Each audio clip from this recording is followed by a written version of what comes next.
भक्तों, मांसाहार पुण्य है या पाप? आज इस संदर्भ में हम आपको एक कथा सुनाने जा रहे हैं। यह बात उन दिनों की है जब भगवान श्री कृष्ण अपने बालपन में थे। एक बार जब श्री कृष्ण एक पेड़ के नीचे बैठे बांसुरी बजा रहे थे, उसी तरफ एक हिरण दौड़ता चला आया और उनके पीछे जाकर छुप गया।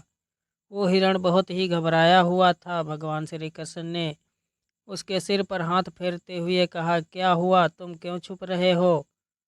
उसका पीछा करते हुए एक शिकारी भी वहां आ पहुंचा और बोला, यह मेरा शिकार है, इसे मुझे दे दो, इस पर मेरा अधिकार है। तब भगवान श्री कृष्ण बोले, हर जीवित जीव पर उसका खुद का अधिकार होता है, न कि किसी और का। तब वह शिकारी क्रोध में आकर बोला, यह मेरा शिकार है, इसे मैं पकाकर खाऊंगा। तब भगवान श्री कृष्ण बोले, किसी भी जीव को मार कर खाना पाप की श्रेणी में आता है। क्या तुम पाप के भागी बनना चाहते हो? मांसाहार पुण्य है या पाप? क्या तुम धर्म को नहीं जानते? तब वह शिकारी बोला, मैं तुम्हारे जितना शिक्षित तो नहीं कि यह जानूं कि मांसाहार पुण्य है या पाप, पर मैं यह जानता हूँ कि जीव को मारकर खाना, इसमें कोई हर्ज नहीं। मांसाहार से तो एक तो जुआ जीव को जीव बंधन से मुक्ति कर रहा है, फिर क्यों मांसाहार से मना किया जाता है? मांसाहारी होने को क्यों नहीं कहा जाता? वैसे भी मैं इसको मारकर नीच योनि से मुक्ति दिलाकर पुण्य ही कमा रहा हूँ, फिर इस पर पाबंदी क्यों? इसे तो प्रोत्साहित करना चाहिए। जहाँ तक मैंने सुना है, जीव हत्या तो शास्त्रों में भी बताया गया है।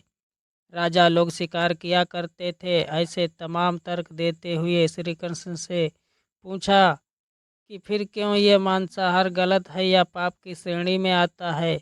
आप ही बताइए, मांसाहार पुण्य है या पाप? भगवान श्री कृष्ण समझ गए कि इसकी बुद्धि मांस खाने के कारण तामसिक हो गई है और उसके सोचने और समझने की बुद्धि भी खो दी है। फिर भगवान श्री कृष्ण बोले, इस अंतहीन विषय पर पहले मैं कोई राय नहीं दूंगा। मेरी इस छोटी सी कथा सुनने के बाद तुम ही उत्तर देना कि मांसाहार पुण्य है या पाप, और तुम्हें मांस खाना है या नहीं। वह शिकारी सोचने लगा कि इसमें मेरा तो कोई घाटा नहीं है, इस कथा को मैं सुन ही लेता हूँ, मेरा मनोरंजन भी हो जाएगा और बाद में मुझे इसका मांस भी मिल जाएगा। तो भगवान श्री कृष्ण ने अपनी कथा आरंभ की।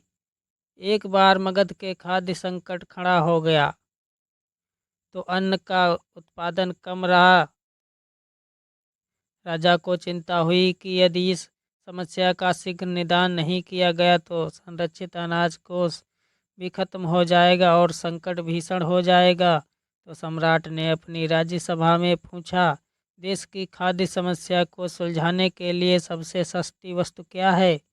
मंत्रीगण सोच में पड़ गए। चावल, गेहूं, आलू इत्यादि पदार्थों को उगाने के लिए बहुत श्रम करना पड़ता है।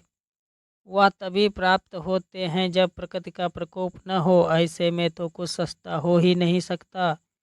तभी शिकार का शौक रखने वाले एक मंत्री ने सोचा कि यही उत्तम अवसर है, क्यों न अंधाधुंध शिकार के लिए राजा की अनुमति ले ली जाए। उसने सभा में कहा कि सबसे सस्ता खाद्य पदार्थ है मांस। इसके लिए धन का खर्च भी नहीं है और पौष्टिक खाना भी मिलता है। सभी सामंतों ने इस बात का समर्थन कर दिया, लेकिन मगध के प्रधानमंत्री अभी भी चुप थे। सम्राट ने पूछा, प्रधानमंत्री, आप चुप क्यों हैं? आपने कोई अनुमोदन नहीं किया, आपका क्या मत है? प्रधानमंत्री ने कहा, मैं यह नहीं जानता कि यह कथन सही है कि मांस सबसे सस्ता पदार्थ है। फिर भी इस विषय पर मैं अपने विचार आपके सामने कल रखूंगा। प्रधानमंत्री उसी रात मांसाहार का प्रस्ताव रखने वाले सामंत के घर पहुंचे। सामंत ने इतनी देर रात प्रधानमंत्री को अपने घर आया देखा तो वह घबरा गया। किसी अनिष्ट की आशंका से वह कांप गया। प्रधानमंत्री ने कहा, संध्या को महाराज बीमार हो गए, उनकी हालत बहुत ही खराब है। राजवैद्य ने कहा है कि किसी शक्तिशाली देह का 2 तोला मांस मिल जाए तो राजा के प्राण बचाए जा सकते हैं। आप महाराज के सबसे विश्वास पात्र हैं, इसीलिए आपसे योग्य कौन होगा? इसके लिए आप जो भी मूल्य लेना चाहें ले सकते हैं। आप कहें तो इस काम के लिए मैं आपको 1 लाख स्वर्ण मुद्राएं भी दे सकता हूँ। एक बड़ी जागीर भी आप मांग सकते हैं, बस आप अपनी इच्छा कहें। मैं कटार से आपके हृदय को चीर कर बस 2 तोला मांस निकाल लूँगा। यह सुनकर सामंत के चेहरे का रंग फीका पड़ गया। वह सोचने लगा, जब जीवन ही नहीं रहेगा तो लाख स्वर्ण मुद्राओं में से मैं क्या करूँगा और बड़ी जागीर भी किस काम आएगी। वह झटपट अंदर भागा और अपनी तिजोरी से 1 लाख स्वर्ण मुद्राएं लेकर आया। मुद्राएं लेकर उसने प्रधानमंत्री के पैर पकड़ लिए और गिड़गिड़ाते हुए बोला, श्रीमंत, मैं आपकी 1 लाख स्वर्ण मुद्राओं में अपनी 1 लाख स्वर्ण मुद्राएं और मिलाता हूँ। इस पैसे से आप किसी और सामंत के हृदय का मांस खरीद लें, किंतु मुझे जाने दें, यह बात किसी और को न पता चले। मैं आपसे आग्रह करता हूँ। प्रधानमंत्री जी यह सब समझ चुके थे। वह उसे थोड़ी और मानसिक पीड़ा देना चाहते थे। प्रधानमंत्री ने आगे कहा, सामंत, आप शरीर से बलिष्ठ हैं। आपकी कदकाठी महाराज से मिलती जुलती है, इसीलिए राजवैद्य ने खास तौर पर आप ही का नाम लिया है। आपके दान से हमारे अच्छे राजा की जिंदगी बच सकती है। आप कहें तो मैं आपको प्रधानमंत्री का पद देने को तैयार हूँ और खुद आपका कर्मचारी बनकर रहूँगा, पर प्रजा से हमारे राजा न छीने। सामंत तो फंसता हुआ देख रहा था। उसने शरीर पर अंग वस्त्र रखकर अपने जूते भी पहन लिए। जैसे ही वह वहाँ से भागने वाला था, वह तुरंत प्रधानमंत्री के पैरों में लेट गया। उसने याचना की कि प्रधानमंत्री, मैं आपके योग्य नहीं हूँ। जब प्राण ही नहीं रहेंगे तो प्रधानमंत्री पद का या राजा का सिंहासन भी मिल जाए तो मैं उसका क्या करूँगा। आप चाहें तो मेरा सब कुछ ले लें, पर मेरे प्राण न लें। मैं अपना ये भवन और सारा धन आपको सौंपता हूँ। रातों रात राज्य से निकल जाऊँगा। इतना कहकर वह अपने घोड़े की ओर भागा और जैसे ही अपना घोड़ा गढ़ने लगा, आवाज़ आई, अभी अभी आपने पीछे गए, तुम अपने परिवार को भी छोड़े जा रहे हो। सामंत बोला, मेरे प्राण से प्रिय कुछ भी नहीं है। जब जीवन ही न रहेगा तो कुटुंब का क्या करूँगा। जीवन रहा तो ऐसे ही सुखी रह लूँगा। इतना कहकर घोड़े पर छलांग लगाकर बैठ ही गया। वह अभी चलने को ही था कि प्रधानमंत्री ने घोड़े की साख पकड़ ली। वह सामंत से बोला, भागने की जरूरत नहीं है, आप आराम से घर पर ही रहो। मैं किसी और का प्रयास करता हूँ। यह कहकर प्रधानमंत्री वहाँ से चले गए। प्रधानमंत्री के वहाँ से जाने पर सामंत के अंदर कुछ जान तो आई, परंतु बेचैनी बनी रही। उसकी नींद खराब हो चुकी थी। मुद्राएं लेकर प्रधानमंत्री बारी बारी से सभी सामंतों के घर पहुँचे और सभी से राजा के लिए हृदय का 2 तोला मांस मांगा, परंतु कोई भी राजी न हुआ। सबने अपने बचाव के लिए प्रधानमंत्री को लाख और 5 लाख स्वर्ण मुद्राएं तक दे दी। इस प्रकार प्रधानमंत्री ने एक ही रात में करोड़ों स्वर्ण मुद्राएं जमा कर ली। फिर सुबह होने से पहले ही अपने महल में पहुंच गया। अगले ही दिन राजसभा में सभी सामंत समय से पहले ही पहुंच गए।